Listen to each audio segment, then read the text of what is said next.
Ladies and gentlemen, good morning. Good morning.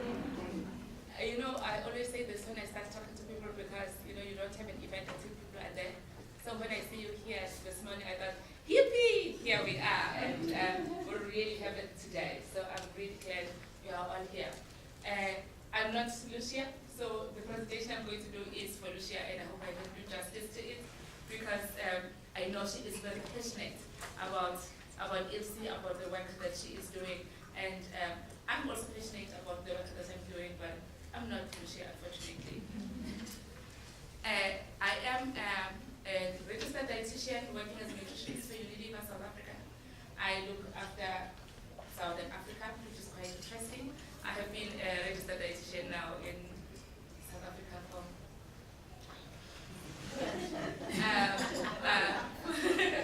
and because of that, I've been running around a little bit, and I've met quite a number of you. I'm ready. Okay. What's most interesting about ILSI when I joined it was that it was made very clear to me that it's a collaborative organization. I'd like to thank the companies that are up there, Unilever as well, Danone, Coca-Cola, and DSM for the support that they've given to us to make this workshop possible. The International Life Sciences Institute is a global network of scientists who work together to provide science that improves public health and well-being and safeguards the environment. It was founded in USA in 1978 with the focus at the time on food safety, and at the time caffeine was the main culprit. This international organization generates collaborative science leading to improved human and environmental health and safety worldwide.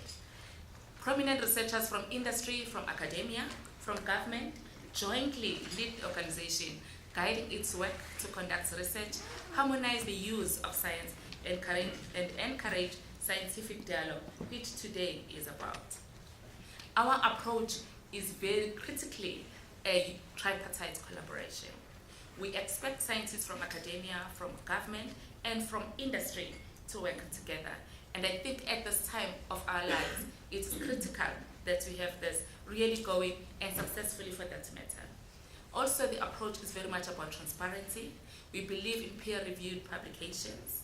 We believe in public disclosure of all the funding that goes into the work that ILSI is doing, a strong declaration of interest and policies. It's important to emphasize that ILSI advocates for science, but does not lobby government or influence any legislative or regulatory environment. Those are all the branches of ILSI across the world, including South Africa. ILSI is one ILSI, and this makes it possible for ILSI to build the existing ability and mobilize human resources globally, across countries and across borders. It also encourages additional efforts on coordination, collaboration, and cooperation between the different countries. This makes for a lot more rich data and rich work coming across. Let me concentrate a little bit of what we've done in South Africa in the last few years. ILSI South Africa was founded in 1998. The board of trustees is comprised of 50% public trustees and 50% membership trustees. This is important for transparency and for the work that ILSI is doing to really be seen to be credible. We also have an assembly of members which meet twice a year. We have bylaws and ethics and an anti-corruption policy.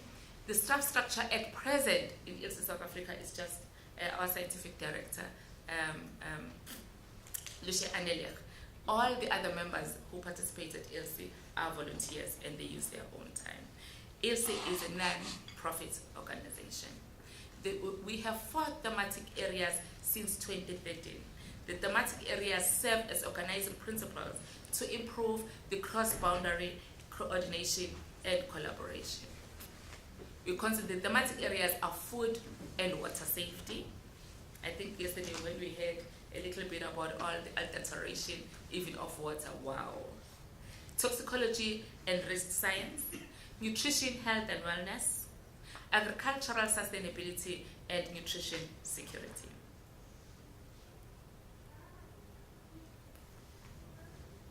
ILSI South Africa is invigorating its role in the ILSI network, driving ILSI's desire to expand our footprint across Africa, working closely with ILSI Global to achieve this. The intention really is to expand to become a regional branch encompassing the Sub-Saharan Africa. There are a number of African activities that we've undertaken in the last few years. I'll start with discussing some microbiological risk assessment courses that we've implemented in the Sub-Saharan Africa. This was identified as important for the region to enhance the knowledge in this field, to promote development of science-based food safety regulations according to the WTO, and also to bring harmonization. There are 45 African countries who are members of WTO, and 42 of them are in Sub-Saharan Africa. ILSI wants to create a wider awareness of ILSI, expanding into other Sub-Saharan branches and the Sub-Saharan region. In 2015, we held the first course in Windhoek, Namibia. The partner for this activity was the Food Agricultural Organization. We targeted high-level government officials, at least 2 per country, and we worked with codex contact points in each of the countries. 15 countries were invited and 12 of them participated. We did a full assessment of the course, and the main outcome was that the course was very well received. The materials were found to be a little bit outdated and needed to be revised. The course time also was found to be a little bit too short at 3.5 days. So going into the following year, we adjusted it a little bit. And the second course was held in Rwanda, in Kigali, for East and Central African countries. There was a simultaneous French translation while the course was being run, and the partner again was FAO, together with the Swiss government and the CAC chair. Also targeted high-level government employees in each of the different countries, working with codex contact points for each of the countries. There were 16 countries who had been invited, and 13 of them participated. This says a lot about the need that most of the countries are responding to the invitation. A COMESA representative was part of the delegation who attended the course. The materials were revised based on what had happened the previous year, and new and relevant information on the slides was added. New exercises as well. For instance, risk ranking using the WHO FERG, I'm not sure what that is, data for Africa. The course time was increased to 4 days versus the 3.5 days that had happened there before. We had a pre-workshop questionnaire which we ran with the people who were participating, and also we had post-workshop questionnaires which were ran 6 months and 18 months after the course had been done. Main outcomes was that the CAC chair was very pleased, which was quite important, with focus and quality of training, and encouraged ILSI and FAO to continue the excellent and important program for the region. For this year, we have some remaining activities that we have undertaken, which we haven't completed yet. There's a final adjustment to the new materials that will be used going forward. Translation of the new English materials into French. We are going to repeat the course on the 30th of October to the 2nd of November in Ghana for West African countries. We've done also some work on food safety for nutritionists and some HACCP courses. We've done 2 separate courses and revised the material after the 2014. The training material was revised and ended up with 22 modules. We initiated HACCP material revision, which will be completed by the end of 2017. ILSI has an agreement with the University of Ghana for training in Ghana and overseeing training as well in Nigeria. And what you see there are the activities that have already been undertaken. What have we done on nutrition, health, and well-being to date? You know, Sibongile mentioned the Nutrition Task Force, for which I am a member, and the vision of this task force is that we want ILSI to contribute in relevant and meaningful ways to nutrition science informed by pertinent needs identified for the South African population through collaborative partnerships between academia, government and the industry. The ILSI South Africa Nutrition Task Force will work to build, support and promote local relevant nutrition and public health science and capacity across the lifespan. That's our main aim.